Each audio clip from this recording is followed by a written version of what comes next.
दोस्तों, आज की कहानी है ओल्ड चेन की, जो 90 के दशक में अपनी बेटी के लिए स्टील का पियानो बनाता है। तो चलो इस कहानी को देखते हैं।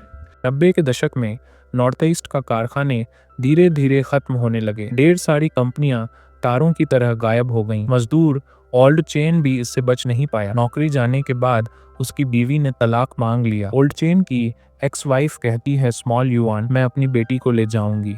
बीवी बेटी को ले जाना चाहती थी, लेकिन ओल्ड चेन के दिल ने 100 बार मना किया। अपने बूढ़े बाप की फिक्र के सामने ओल्ड चेन को सब कुछ हल्का लगता था। वो एक नकली दवाइयां बेचने वाले के साथ थी, फिर भी खुश थी। आखिरकार उसे वो जिंदगी मिल गई जिसका उसने सपना देखा था। बिना मेहनत के कमाई। ओल्ड चेन को खुद की गरीबी की परवाह नहीं थी, लेकिन वो अपनी बेटी को कभी तकलीफ नहीं दे सकता था। उसे पियानो बजाना पसंद था, लेकिन अब उसके पास नौकरी नहीं थी, यानी पैसे नहीं थे। तो उसने अपने दोस्तों के साथ एक बैंड बनाया जो शादी, ब्याह और अंतिम संस्कार में गाना बजाना करता था। एक अंतिम संस्कार में वो लोग जोर शोर से बजा रहे थे, लेकिन फ्यूनरल ऑर्गेनाइजर कहता है, ये गाना बदलो। ये गाना सुनकर तो बहुत दुख होता है। बूढ़े आदमी को ये सुनकर कितना भारी लगेगा। ओल्ड चेन कहता है, हाँ हाँ ठीक है, समझ गए, चल अब बजा एक स्टेप अप गाना। चलो 1 2 3 शुरू।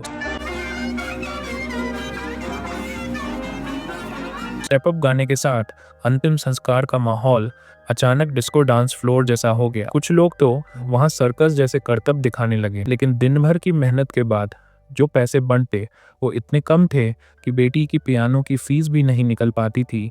तो ओल्ड चेन रात को अपनी बेटी को अपने दोस्त ओल्ड वांग की स्कूल में ले गया, जहां वो पियानो बजा सकती थी। कमरे की हल्की रोशनी और अचानक पियानो की आवाज से टॉयलेट जा रही एक टीचर इतना डर गई कि उसे लगा भूत आ गया। ओल्ड चेन कहता है, सॉरी टीचर, सचमुच सॉरी। कुछ टीचरों का टॉयलेट जाने का प्लान खराब हो गया।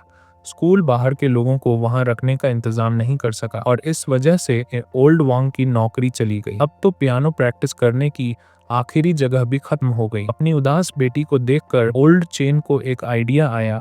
उसने एक पुराना कार्डबोर्ड लिया, उस पर काले सफेद कीट पेंट किए, डेस्क पर 2 स्टैंड लगाए और एक कपड़ा डालकर एक नकली पियानो तैयार कर दिया। सचमुच वो देखने में बिल्कुल असली जैसा लगता था। ओल्ड चेन ने बड़े गंभीर चेहरे से अपनी बेटी को दिखाया कि इसे कैसे बजाना है, लेकिन ये कार्डबोर्ड का पियानो 2 दिन भी नहीं चला। बेटी को इतना गुस्सा आया। उसी वक्त उसकी एक्स वाइफ फिर से आ धमकी। पहले उसने ओल्ड चेन की मौजूदा गर्लफ्रेंड शुशियन को भगा दिया, फिर सीधे बेटी की कस्टडी मांग ली। उसने ओल्ड चेन की गरीबी को मुद्दा बनाया। ओल्ड चेन की एक्स वाइफ कहती है वो बच्ची को बेहतर माहौल दे सकती है। ओल्ड चेन कहता है, बेहतर माहौल क्या होता है? वो जो तुम्हारा नया पति नकली दवाइयां बेचता है वही बेहतर माहौल है। ओल्ड चेन की एक्स वाइफ कहती है, नकली दवाइयां बेचना क्या बुरा है? कम से कम तुम्हारी तरह सड़कों पर गाना गाने से तो बेहतर है। ओल्ड चेन कहता है, बेकार की बातें मत कर, मैं स्मॉल युआन को तुम्हारे साथ कभी नहीं रहने दूंगा। हालांकि दोनों में खूब झगड़ा हुआ, लेकिन असली फैसला तो बेटी के हाथ में था।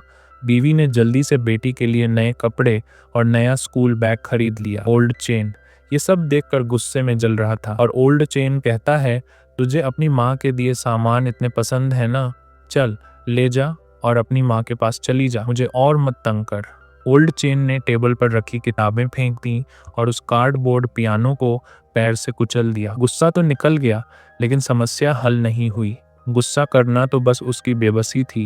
अपनी बेटी की कस्टडी पाने के लिए ओल्ड चेन ने पियानो खरीदने के लिए कर्ज लेने का फैसला किया, लेकिन कर्ज मांगते वक्त उसे पता चला कि इस दुनिया में सबके अपने दुख हैं। बिग लियू ने एक स्लॉटर हाउस शुरू किया था, लेकिन वहां इंसानों की भीड़ थी, सुअर कम थे और उसकी बीवी ने उसका छुपाया हुआ पैसा ढूंढ लिया। तो बिग लियू कहता है, बस इतना ही मदद कर सकता हूँ, और वो सिर्फ 5 किलो सुअर का मांस दे पाया। सेकंड सिस्टर और उसके पति ने एक नाई की दुकान खोली थी, जो सिर्फ कुछ जान पहचान वालों के दम पर चल रही थी। ओल्ड चेन वहां थोड़ी देर बातें करता रहा, लेकिन पैसे मांगने की हिम्मत नहीं हुई। उल्टा वो जो मांस देना चाहता था वो भी चला गया। फैट हेड कार्ड्स में धोखा देकर पैसे कमाता था, लेकिन उसका हुनर इतना खराब था कि उसे मौके पर पकड़ लिया गया। 3 औरतें उसका पीछा करती रहीं। वो चिमनी पर चढ़कर बैठ गया। ओल्ड चेन ने 20 रुपए देकर उन औरतों को भगाया। वो फैट हेड से बात करना चाहता था, लेकिन फैट हेड को ओल्ड वांग से पहले ही खबर मिल चुकी थी। फैट हेड कहता है, अरे तुझे पैसे चाहिए ना, ओल्ड चेन कहता है, तुझे कैसे पता कि मैं पैसे मांगने आया? फैट हेड कहता है, सबको पता है, वांग कांग में ही तो गांव में जाकर छुप गया। तुझे पता है, मुझे अभी अभी खबर मिली, तू आने से पहले मैं भाग भी नहीं पाया। आसपास के दोस्तों में से कोई भी भरोसेमंद नहीं था। ओल्ड चेन ने बस कुछ गालियां दी और चला गया। आखिर में शुष्यन ने उसकी मदद की। उसने कुछ हजार रुपये उधार दिए। ओल्ड चेन उसका पैसा नहीं लेना चाहता था, लेकिन स्मॉल युआन कहती है जो उसे पियानो दिलाएगा वो उसी के साथ रहेगी। ओल्ड चेन ने सोचा और अपने दोस्तों से इमोशनल कार्ड खेलने का फैसला किया। अच्छा था कि उसके दोस्तों के पास भले पैसे नहीं थे, लेकिन दोस्ती निभाने का जज्बा था। वो अपने भाई को अपनी बेटी खोते हुए नहीं देख सकते थे, तो उन्होंने एक आखिरी रास्ता निकाला। खाना पीना करके वो बिग लियो के फ्रिज ट्रक में बैठ गए। शराब पीकर हिम्मत जुटाई, सबने मिलकर स्कूल की दीवार फांदी। अंधेरे में चुपके से स्कूल में घुसे। ओल्ड वांग की अगुवाई में जल्दी ही पियानो मिल गया, लेकिन ओल्ड वांग ने मजाक में पियानो बजा दिया और बाहर निकलते ही पकड़े गए। सब भागने लगे, लेकिन ओल्ड चेन उस पियानो को छोड़ने को तैयार नहीं था। वो उसे पकड़े रहा, आखिरी कोशिश कर रहा था, लेकिन बाकियों ने उसे जबरदस्ती खींच लिया। दीवार कई बार फांदने की कोशिश की, लेकिन वो चढ़ नहीं पाया। ओल्ड चेन ने हार मानकर पियानो की तरफ वापस जाना शुरू किया, जैसे वो कोई बड़ा बलिदान देने जा रहा हो। बर्फ गिर रही थी और वो पियानो बजा रहा था।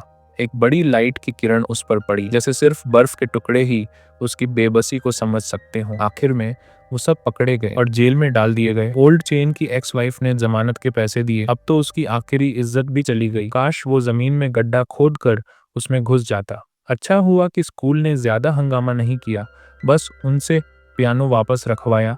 सबने इस पियानो को छुआ, देखा, फिर उसका कवर हटाया। कास्ट आयरन सैंड मोल्डिंग, ये तो स्टील प्लेट और तारों के लिए इस्तेमाल होता है। तार यानी पियानो की तारें। भले ये चीज ज्यादातर स्टील से बनी हो, लेकिन इसे बजाने से इतनी खूबसूरत आवाज कैसे आती है? ओल्ड चेन को अचानक एक बड़ा आइडिया आया। वो सब तो स्टील फैक्ट्री के मजदूर थे, अगर पियानो खरीद नहीं सकते तो क्यों ना खुद बना ले। वो लाइब्रेरी में घुस गया और ढेर सारी किताबें पढ़ने लगा, लेकिन उसका दिमाग कुछ समझ नहीं पाया। तो वो नदी किनारे गया, कुछ मछलियां पकड़ी और फैक्ट्री के पुराने टेक्निकल एक्सपर्ट वांग इंजीनियर से सलाह लेने गया। लेकिन वांग इंजीनियर उस वक्त अपनी परेशानी में था। वो फैक्ट्री की दो बड़ी चिमनियां जो उस दौर का प्रतीक थीं, वो तोड़ी जाने वाली थी। कुछ पुराने मजदूर मिलकर चिट्ठी लिखना चाहते थे कि उन्हें बचाया जाए, लेकिन इतना बड़ा प्रोजेक्ट ऐसी चिट्ठी से रुकने वाला नहीं था। तो ओल्ड चेन कहता है, तुम इन चिमनियों को 2 मिसाइल्स की शक्ल दे दो, या 2 लॉन्ग मार्च 1 रॉकेट्स बना दो, या फिर 2 एब्स्ट्रैक्ट चॉपस्टिक्स ही बना दो। वो भी तो एक खूबसूरत नज़ारा होगा। अगर तुम में वैल्यू है तो उसे तोड़ा नहीं जाएगा। वांग इंजीनियर समझदार था, वो तुरंत समझ गया, धमाके से तोड़ने को रोकना नामुमकिन है। चिमनियों को बचाने का एक ही रास्ता है कि उनकी वैल्यू बनाई जाए। ओल्ड आरएफ सीधे ओल्ड चेन ने मौका देखकर पियानो बनाने का आइडिया बताया और वांग इंजीनियर भी इसमें शामिल हो गया। फिर उसने अपने दोस्त जी भाई से एक जगह उधार मांगी और अपनी चिकनी बातों से शुशियन, ओल्ड वांग, बिग लियू, फैट हेड और फास्ट हैंड्स को भी पियानो बनाने के लिए मना लिया। वो सब केटीवी में मिले। ओल्ड चेन गाना गा रहा था, शुशियन डांस कर रही थी, सब खूब मस्ती कर रहे थे। जमाने की नाइंसाफी का रोना, रोते हुए अपनी खोई हुई जवानी को याद कर रहे थे। पटाखों की आवाज के साथ काम शुरू हुआ। भले उनके पास एक पक्का प्लान था, लेकिन काम शुरू होने के बाद पता चला कि मुश्किलें बहुत हैं। पहले तो वांग इंजीनियर के बनाए डिजाइन समझ ही नहीं आए और अच्छा कच्चा माल भी नहीं मिल रहा था। ओल्ड चेन और बिग लियू ने एक ट्रक भर पुराना लकड़ा जमा किया, लेकिन वो सब टूटे फूटे दरवाजे और खिड़कियां थीं जो किसी काम की नहीं थीं। बिग लियू कहता है, अरे तुमने पहले क्यों नहीं बताया?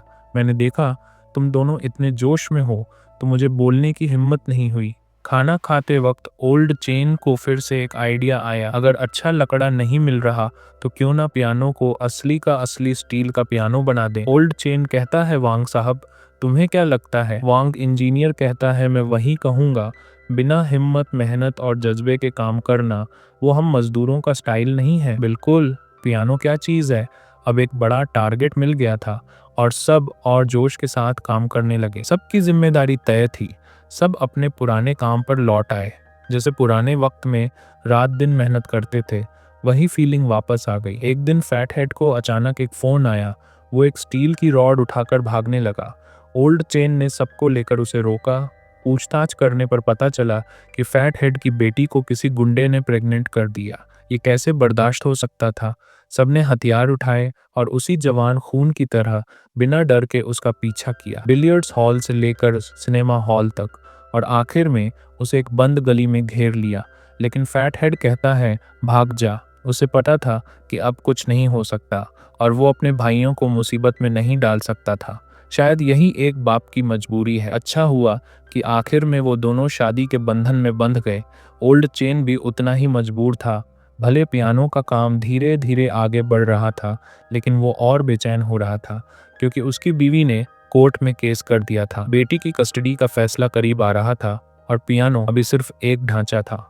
ओल्ड चेन की तकलीफ देखकर शुशियन ने उसे समझाया कि हकीकत को देख, भले ही वो पियानो बना लें, इसका मतलब ये नहीं कि स्मॉल युआन उनके पास रहेगी, और उसकी माली हालत ऐसी नहीं कि वो उसे अच्छी जिंदगी या पढ़ाई दे सके। ओल्ड चेन कहता है, तुझे डर है कि अगर स्मॉल युआन मेरे साथ रही तो हम साथ रहेंगे तो वो तुम्हारे लिए बोझ बनेगी। तुम सब एक जैसे हो, बहुत प्रैक्टिकल। शुशियन कहती है, प्रैक्टिकल? मैं कितना प्रैक्टिकल हूँ? जब तू पियानो चुराने गया मैंने तेरा साथ दिया। जब तू पियानो खरीदना चाहता था मैंने तुझे पैसे उधार दिए।